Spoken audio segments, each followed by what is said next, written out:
அரசன் ஒருவன் சகுனங்களில் ஆழ்ந்த நம்பிக்கை உடையவனாக இருந்தான். அரண்மனை ஜோதிடர் இந்த நம்பிக்கையின் மேல் குளிர்காய்ந்து கொண்டிருந்தார். ஒரு நாள் ஜோதிடர், அரசே, அதிகாலை எழுந்தவுடன் 2 காக்காய்களை ஒன்றாக பார்த்தால் நாள் சிறக்கும் என்றார். சேவைகளை அழைத்து, காலையில் எங்கேயாவது 2 காக்காய்கள் தென்பட்டால் சொல் என்று கட்டளையிட்டார். சேவகன் தினமும் பொழுது விடியும் முன்பே தெருவிற்கு சென்று விடுவான்.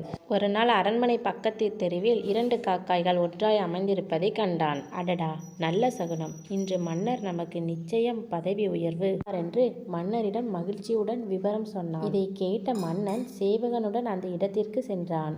அதற்குள் ஒரு காக்காய் போய்விட்டது. மன்னனுக்கு மூக்கில் மேல் கோபம் வந்துவிட்டது. தளபதியை அழைத்து இந்த பொறுப்பற்ற சேவகனுக்கு 10 கசையடி கொடு என்று உத்தரவிட்டார். சேவகன் சிரிக்க ஆரம்பித்தான். மன்னனுக்கு கோபம் அதிகமானது. ஏன் சிரிக்கிறாய் என்று சொல்லாவிட்டால் இன்னும் 10 கசையடி என்று உரிமையார். சேவகன் சொன்னான், மகா மன்னரே, இன்று நான் மட்டும்தான் அதிகாலையில் 2 காக்காய்களை பார்த்தேன். கைமேல் பலன் கிடைத்து விட்டது அல்லவா என்றான். மன்னருக்கு அப்போதுதான் சகுனம் பார்ப்பது தவறு என்று உரைத்தது.